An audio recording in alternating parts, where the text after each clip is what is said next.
भगवान श्री कृष्ण एक बार द्वारका में बैठे हुए थे, तो उसी समय वहां पांडवों का भेजा हुआ एक दूत आया, पांडवों का संदेश लेकर के। दूत ने कहा कि प्रभु, आज पांडव हस्तिनापुर के राजा बन गए हैं, तो वो कि एक यज्ञ करना चाहते हैं, राजसूय यज्ञ, तो आपको बुलाया है। तो दूत की बात को सुनकर के भगवान श्री कृष्ण चिंतित हो गए कि दूत आज ये राजसूय यज्ञ कर रहे हैं, और राजसूय यज्ञ करने का अधिकार तो उस राजा को होता है जो राजा समस्त राजाओं को जीत ले, वही राजा कर सकता है राजसूय यज्ञ। तो भगवान ने दूत से कहा, पांडवों के दूत से, कि जाइए, ठीक है, मैं जल्दी आऊंगा। पांडवों का दूत द्वारका के महलों से निकला। उसी समय मगध देश से, बिहार से एक दूत आया। उस दूत ने आकर के, जो जरासंध नाम का राजा है, इस राजा ने बहुत राजाओं को बंदी बना रखा है, बलवान था, बहुत ज्यादा सेना इसके पास थी। उस दूत ने भगवान श्री कृष्ण से कहा, उन राजाओं ने कहा है कि हमें जरासंध के इस कारागृह से मुक्त कराएं, ऐसी कृपा हमारे ऊपर करें। मैं ये संदेश लेकर के आया हूं राजाओं का।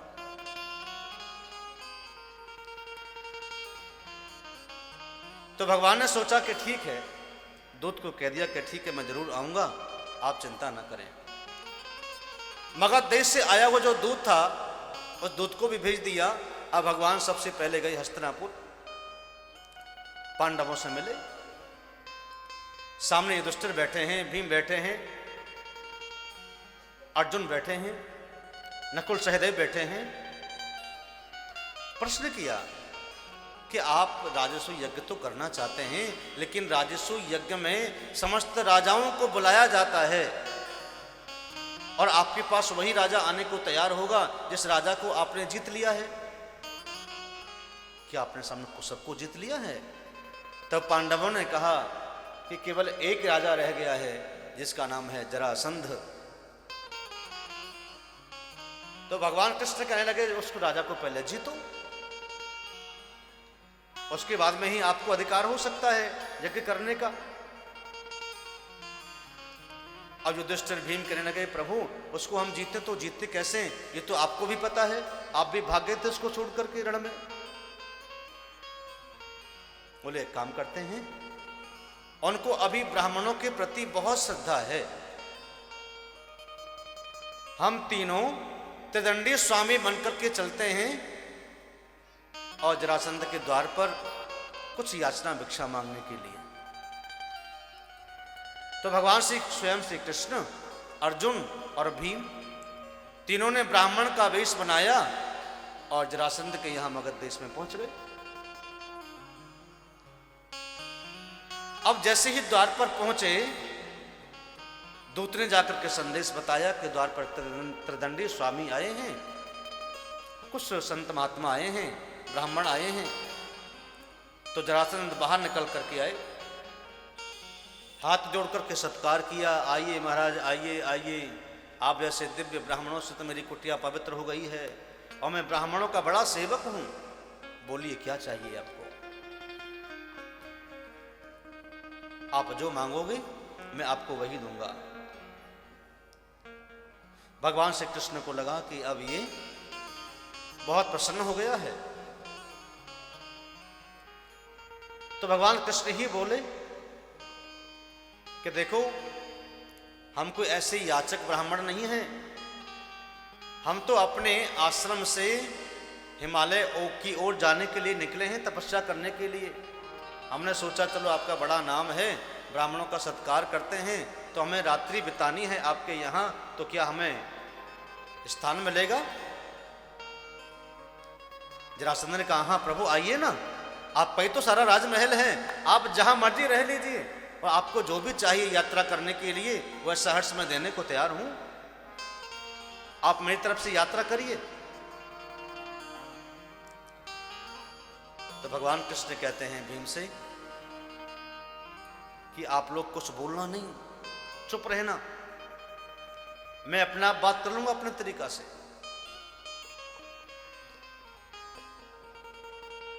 तो भगवान कृष्ण कहने लगे कि आप हमें क्या देना चाहते हैं प्रभु?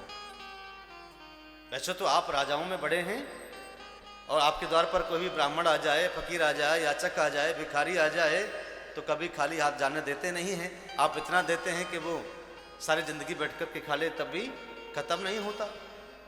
तो जरासंध बोले कि हाँ, मैं बड़ा राजा हूँ, मेरे पास में कोई कमी नहीं है, क्योंकि इस राजा ने तो बहुत राजाओं से राज्य छीन लिया,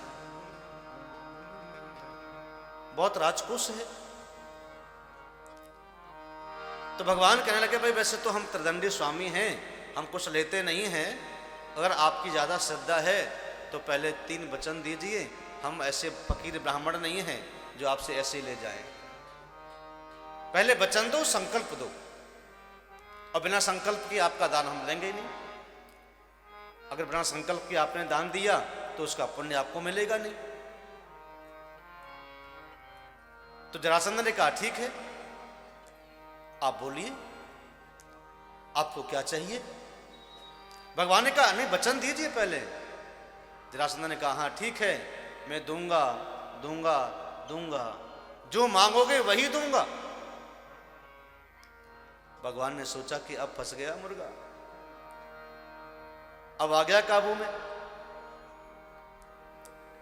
भगवान ने तुरंत कह डाला कि युद्धम नो देहि राजेंद्र द्वंद्व सो यदि मन्यसे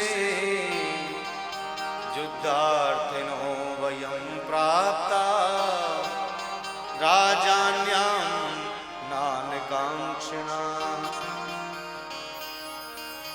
हे राजन, अगर देना चाहते हैं तो हम तीनों ब्राह्मणों को किसी में से भी, तीनों ब्राह्मणों में से जिस पर तुम्हारा मन ठुके, उन तीनों में से किसी से एक से युद्ध करिए। तब राजा जरासंध समझ गया कि ये ब्राह्मण नहीं हो सकते, ये याचक नहीं हो सकते, ये कोई साधु नहीं हो सकते, ये संत नहीं है, ये कोई क्षत्रिय है। युद्ध की कामना क्षत्रिय करता है, उसको युद्ध चाहिए। ब्राह्मण को तो दक्षिणा मिल जाए उसी में ही आनंदित हो जाता है। मोटी सी दक्षिणा ब्राह्मण को मिल जाए, सारा पुण्य उड़ेल देंगे, आपको दे जाएंगे, खूब आशीर्वाद दे जाएंगे। ब्राह्मण के पास क्या है? ब्राह्मण के पास में वेदों की और शास्त्रों की एक पुण्य है, पुण्य प्रभाव प्रकाश है, और वही आशीर्वाद जीवन को सुखी बनाने वाला होता है। आशीर्वाद मिल जाए तो गरीबी धनाढ्य हो जाता है। संत का आशीर्वाद बहुत जरूरी है। जरासंध ने कहा कि आप मुझे सच बताइए, कौन कौन हैं आप, कौन हैं, कहां से आए हैं, आपका मुझे सच्चा परिचय बताइए। ये तो मैं आपसे करूंगा क्योंकि आपको मैं वचन दे चुका हूं, लेकिन मुझे सच्चा परिचय चाहिए। तब भगवान कृष्ण बोले कि ये पांडव हैं, ये भीम हैं, जो लंबे से हैं, तगड़े से हैं, मोटे से, ये भीम हैं,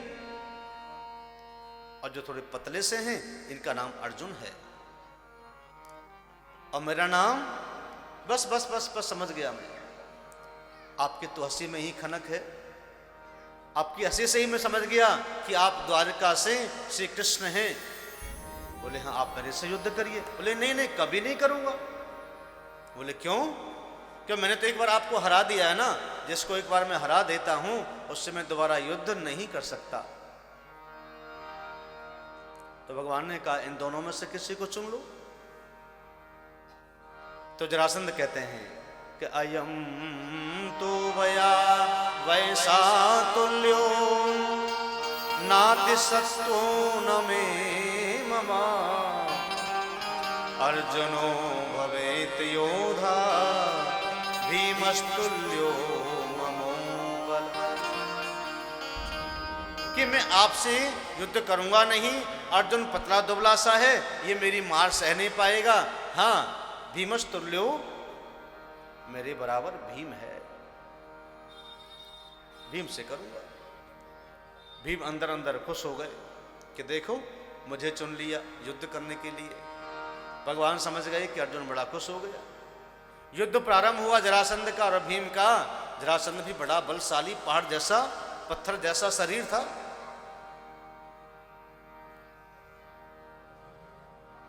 पत्थर जैसा शरीर, और भीम युद्ध करने लगे। एक तरफ अर्जुन खड़े हैं, एक तरफ कृष्ण खड़े हैं। मल्ल युद्ध देख रहे हैं दोनों का। जरासंध ने भीम की नस नस को ढीला कर दिया, भागने लगे युद्ध से। कृष्ण कहते हैं तुम क्षत्रिय हो, पीठ दिखा के भागना तुम्हारा काम नहीं, युद्ध में टिके रहिए। भगवान से कहने लगे भीम कि मैं युद्ध नहीं कर सकता, ये तो पहाड़ जैसा शरीर, मैं इसको सहन नहीं कर सकता, मैं युद्ध नहीं कर सकता। भगवान ने कहा तुम्हें तो बड़ा बल अभिमान हो गया था कि देखो मैं कितना बड़ा बलवान हूं, पहलवान हूं, कि मुझे ही चुना है युद्ध के लिए। तब भगवान श्री कृष्ण ने जरासंध को मारने के लिए युक्ति बताई। एक तिनका लिया और कहा कि तिनके को बीच में से चीर दिया, एक पैर पर पैर रखो, दूसरे पैर को हाथ से पकड़ करके जैसे तिनके को चीरते हैं उस प्रकार से उसको चीर दीजिए। भीम ने वैसा ही किया, जरासंध को बीच में से चीर दिया और चीर करके उसका वध कर दिया और उसके पुत्र को राजगद्दी पर बिठा करके भगवान उस जरासंध का मुकुट लेकर के अर्जुन और भीम के साथ में हस्तिनापुर आए। ये वही मुकुट था जो छल से धोखे से मारा था जरासंध को।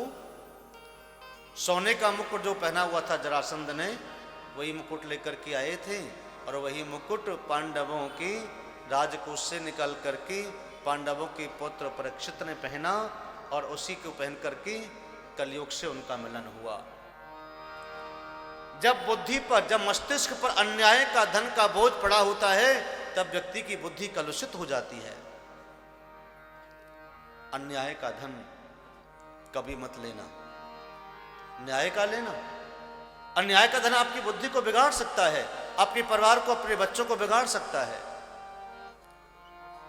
आपका स्वास्थ्य बिगाड़ सकता है। अन्याय का धन किसी भी प्रकार से गति नहीं करता, न्याय का धन गति करता है। आपके परिवार में, आपके बुद्धि में, आपके बच्चों में विकास पैदा करता है,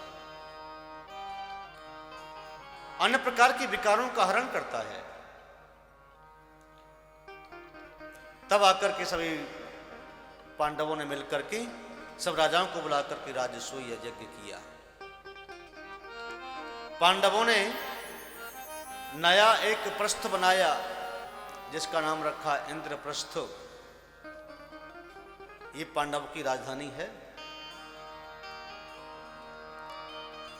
और ये इंद्रप्रस्थ का ही नाम है दिल्ली, जहां आप लोग बैठे हैं। इसको पहले इंद्रप्रस्थ बोलते थे। ये पांडवों का बनाया हुआ नगर है। ये छल की भूमि है, इसमें छल विकार भरा है।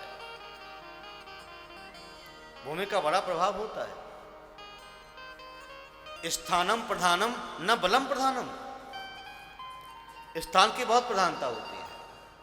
सब्सक्राइब करें रामकृष्ण शास्त्री जी के YouTube चैनल को और हमारे वीडियोस को सबसे पहले देखने के लिए बेल आइकन को दबाना न भूलें।